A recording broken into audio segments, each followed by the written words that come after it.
not have liked your answers, but you had them. But now, please don't tell me there's no one here that can tell us. You've got that information there somewhere. I'm sorry, Senator, I'm hoping if there's anyone in the back room who has that information, they'll come forward. Given the report was provided some time ago, I have not got it in my notes in front of me. Okay, someone in the background, hello? Hello, you're listening out there, or are they all gone home? This, you know, seriously, you wonder why we get so frustrated. Yeah. They shouldn't have gone home. No, we just get so frustrated. We are asking very simple questions that we are allowed to ask about government expenditure, ladies and gentlemen. We're not asking you for matters of opinion or hypotheticals. This is taxpayers' dollars that you are in control of.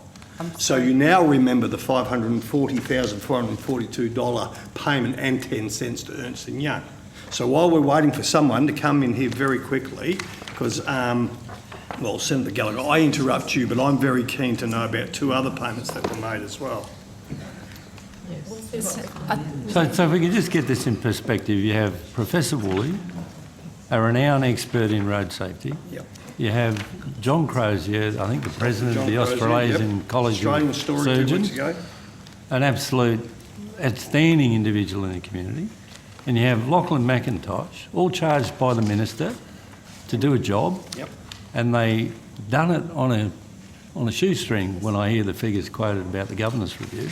Because my understanding is they did it for travel and a modest reimbursement.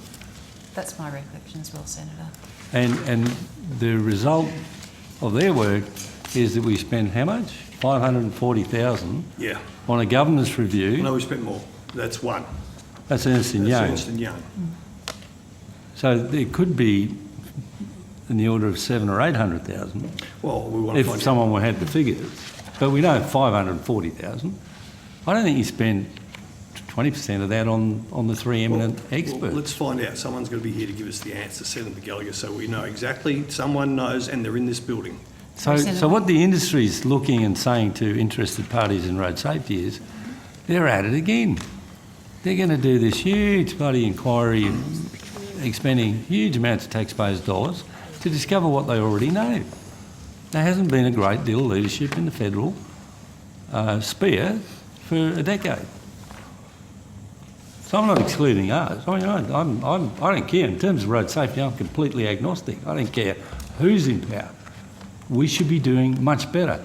We get these genuine committed individuals who have made their life passion road safety.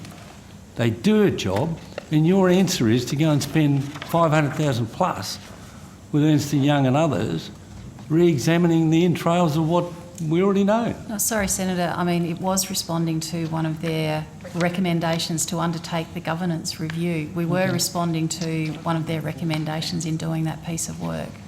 Okay. But I want to know how much, so please, Ms Spence, how much did Professor Woolley, Dr Crozier, Mr McIntosh and Mr McInerney get paid to do that report individually? Senator, I've got staff behind me trying to find that answer. All right. I cannot guarantee I can find it for you tonight, but we are trying. That's great. Can I, Senator Gallagher, can I just follow on there? Yes, certainly. I'm still on the AusTend, and the contract notice for you is CN 3584933. Now, there's another one here, peer review for road safety governance. And the reason for the consultancy is need for independent research or assessment. So someone's going to be, I assume, checking if Dr Crozier and Professor Woolley weren't bull dusting to us or something like that. Is that right? No, Senator. There was a there was a strong there was a concern that was articulated to us by some of the states and territories and some of the other stakeholders that the Australian government doing the governance review would mean that it wasn't a transparent process, and they were concerned that it would be a whitewash, I suppose, for want of other words. And so as a result, we also contracted to independent two independent experts to undertake a peer review of the governance review, and their report was included, it was published as part of the governance review. Okay, and it all ticked off tickety-boo that Professor Woolley and... It wasn't around Professor Woolley or Dr Crozier's work. It was around the governance review that was subsequently commissioned by EY and prepared by EY. So may I ask then, okay, so for the 12th of March 2019 to the 28th of June, 3 months, there was a contract value in Australian dollars of $30,000. So I looked down and I thought, who's this going to? And it says Jeannie or Jean Breen Consulting. Yes. Rose Cottage, Buckton, Skipton in England. So what's that all about? Can you help me out? Yes, Senator. I don't have her CV in front of me, but she is actually considered to be a international road safety expert who is well respected across the industry, and hence she was identified as an appropriate person to undertake a peer review. Okay, no worries. And we've got another one, and I just got to get my magic finger out. No, just bear with me. Careful. And I'll go to, it's unloaded. I'll go to the next one here. So you can, there's another one. Safe Systems Solutions Proprietary Limited. Probably the same time amount, 12th of March to the 28th of June, 24,200. So again, who's that and what's that about? That was the second peer review. Yeah, no, I'm aware of that. Dave Shelton. Dave Shelton, yeah, sorry, I did say that, I missed that out. And again, he's got a Australian-based strong experience in the area, and okay, so he was a respected independent review. So for the time remaining, they both came back and said we're happy that the government's taken this review seriously, and you're not going to whitewash it. So what did it involve them doing? It involved them doing an initial review of the draft governance review, and then providing advice that was... the draft governance review? The draft governance review that EY in the department prepared. So these mob were checking up on EY, were they? EY and the department. Right. And obviously it's just desktop because you're not going to come out from England, or do you come out? No, we sent them the draft report, and they provided comments on whether they felt it was addressing the terms of reference and adequately addressing the issues that had been raised, including through the inquiry report. And then the report was updated and was sent to them for final review, and their comments on the governance review were included in the report that was now publicly available. Okay. Is that normal to get a draft report and then peer review it?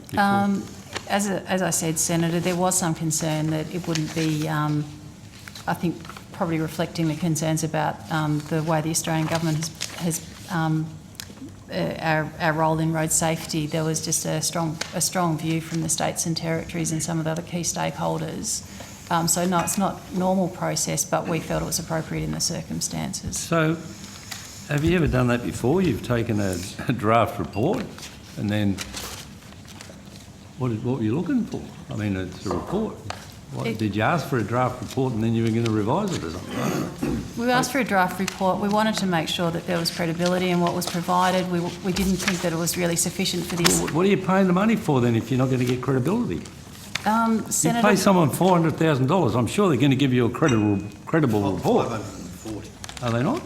Senator, we were confident that we'd get a good report from EY, but we weren't the only audience for this, and so we wanted to give everyone as much comfort that they could that the Australian government was taking the recommendations of Professor Woolley and Dr Crozier seriously. And it is unusual to do this. I haven't been involved in a process where we've had an independent peer review of a draft report prepared. Okay. Yeah. So I've got very little time and I've got 6 questions, and if you don't know... Find out how much Jeremy and John will pay. Yeah, well, they're going to do that. We're They're going to come and interrupt us when they get that. So who received the draft report on what date? Is that an on-notice question? That's on notice, Senator. Was the department able to respond to the draft findings or draft content? Were you Senator? responding to that, or was it just the peer reviewers? I don't understand your question, I'm sorry, Was Senator. the department able to respond to the draft findings or the draft content? We were able to work with EY to respond to the comments that we You could received from the change the peer report. review. Yes. Despite paying the money, you could actually say, oh, look, we don't think that draft finding's good. We could ask the EY and the work that we were doing within the department to expand upon the issues that had been raised in response to what the peer reviewers said. Could you tell us on notice what the draft findings were that the department needed to respond to? I'd have to take that on notice, Senator. Who signed off on the department's feedback? Was that you, Ms Spence? I'm not quite sure what you mean by the department's feedback. I understand there was the independent peer review feedback that was provided to us, and working with EY to update the governance review before it was finalised. Okay, so you purchased feedback by way of 2 tenders, and you had an opportunity to talk about the draft findings. I'm asking very clearly, who signed off on that feedback? Senator, I think that probably would have been done by either the executive director or the head of the. Well, perhaps you better take I'll it take on that on notice. notice. So I'm you sorry, don't Senator. mislead the committee and just tell us who signed off on it. Can this committee get a copy of the department's response to the draft findings or draft content? Did you have a formal document?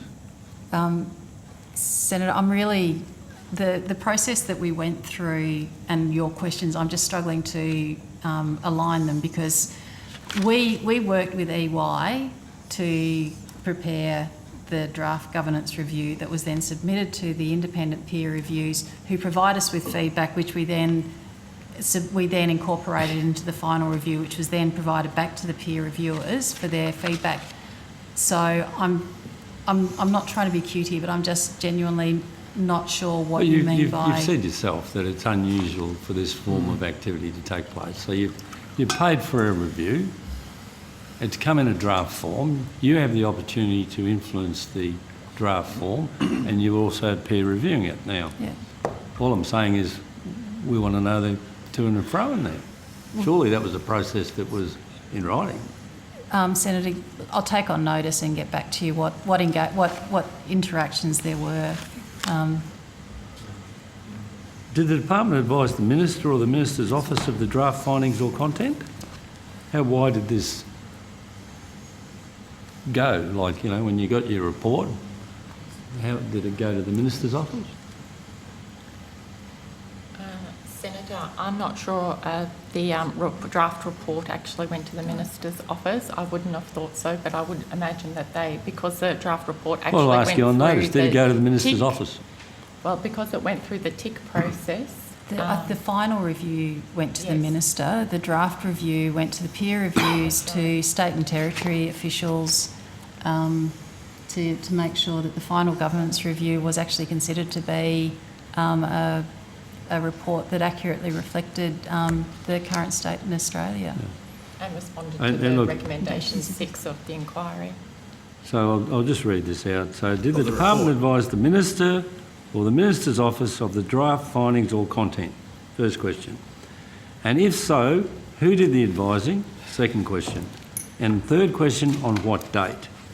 And then finally, what response came from the minister's office, and the committee? Can the committee be furnished with that response? So Take that on notice, very Senator. clear questions in a highly unusual set of circumstances. And we do have many more questions, Senator McDonald, We'll have to spill over sure just on that- this. but the hour has come, I think. Sure, they're all excellent questions. Oh, yeah. Thank you for your contribution. With that, I think we... Oh, I'm sorry. You've sorry, just taken Senator. that on notice, didn't you? No, the cost I to was trying professors. to. I said if we could find it, we would find it, but I haven't got it in front of me, so I'm really sorry, Senator. You know, I just got to say, okay, but I mean, this is just highly, highly unprofessional, really. Seriously, if I was talking about secret drinks the minister was having with mates in big business, I'd understand you protecting. Something as simple, as important as this is absolutely disgraceful. And this, I tell you, honestly, the department, under Mike Murdoch, we would have had to answer. So that concludes today's proceedings. The committee is